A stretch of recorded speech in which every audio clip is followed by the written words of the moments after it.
अजित पवारांना महायुतीत घेतल्याचा पश्चाताप, दादांना सोबत घेताना विचार करा असं फडणवीसांना म्हणायचो. काहींकडून लोकांची दिशाभूल, रवींद्र चव्हाणांचं विधान.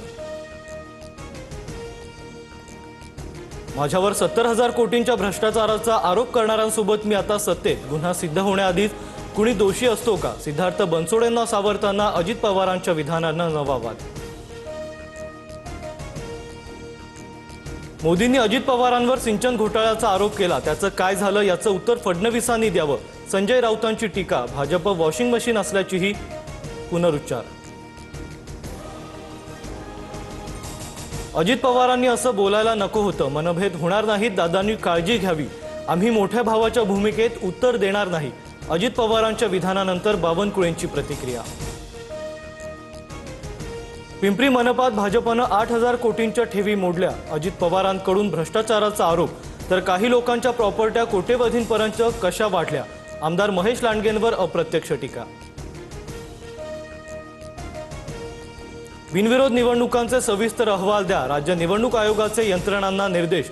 उमेदवारांनी कधी माघार घेतली, दबावाचा काही आरोप आहे का? शहानिशा करून अहवाल जिल्हाधिकाऱ्यांकडे मागवला.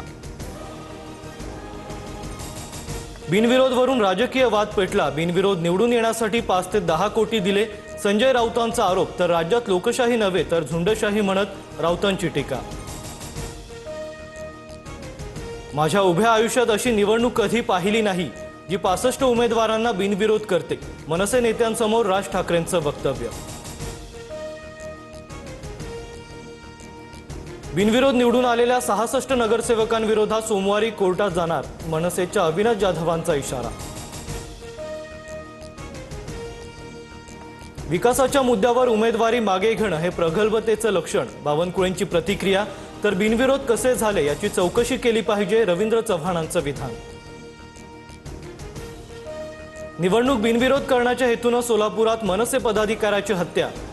काँग्रेसच्या प्रणिती शिंदेंचा भाजपवर गंभीर आरोप. मवियाच्या उमेदवारांनाही धमक्या येत असल्याचा प्रणिती यांचा दावा. सोलापूरमधील मनसे नेते बाळासाहेब सरवदे हत्या प्रकरणात गुन्हा दाखल. भाजप उमेदवार शालन शंकर शिंदेंसह 15 जणांवर गुन्हा दाखल. उमेदवारी न मिळाल्याच्या वादानंतर हत्या केल्याचा आरोप. सातारा साहित्य संमेलनाच्या स्थळीच विनोद कुलकर्णींवर हल्ला. विनोद कुलकर्णी मराठी साहित्य संमेलनाचे कार्याध्यक्ष. सोलापुरात भाजप विरोधात राष्ट्रवादी आणि शिवसेनेची युती, मात्र प्रचाराच्या पत्रकावर भाजप आमदार विजयकुमार देशमुखांचा फोटो. पुण्यात अजित पवारांच्या राष्ट्रवादीचे उमेदवार बाबूराव चांदेरेंच्या मुलानं पैसे वाटल्याचा आरोप. भाजप उमेदवार गणेश कळमकरांचा मुख्यमंत्र्यांना फोन. बाबूराव चांदेरेंच्या मुलाला तडीपार करण्याची मागणी. मुख्यमंत्री फडणवीस आणि उपमुख्यमंत्री शिंदेंचा आज वरळी संयुक्त मेळावा. मुंबईच्या विकासाचं व्हिजन मेळाव्यात मांडलं जाणार. फडणवीसांच्या मुंबईत 6 पेक्षा अधिक सभा, तर अनेक ठिकाणी रोड शो असणार. मुख्यमंत्री फडणवीस आज सांगलीत प्रचाराचा नारळ फोडणार. सांगली, मिरज, कुपवाड महापालिकेच्या प्रचारार्थ आज मुख्यमंत्र्यांची पहिली जाहीर सभा. इचलकरंजीत मुख्यमंत्र्यांचा रोड शोचंही आयोजन. देवा देता है तो छप्पर फाड़ के देता है. छगन भुजबळांकडून मुख्यमंत्री फडणवीसांचं कौतुक. सावित्रीबाईंची 200वी जयंती देशभर साजरी करण्याचीही घोषणा.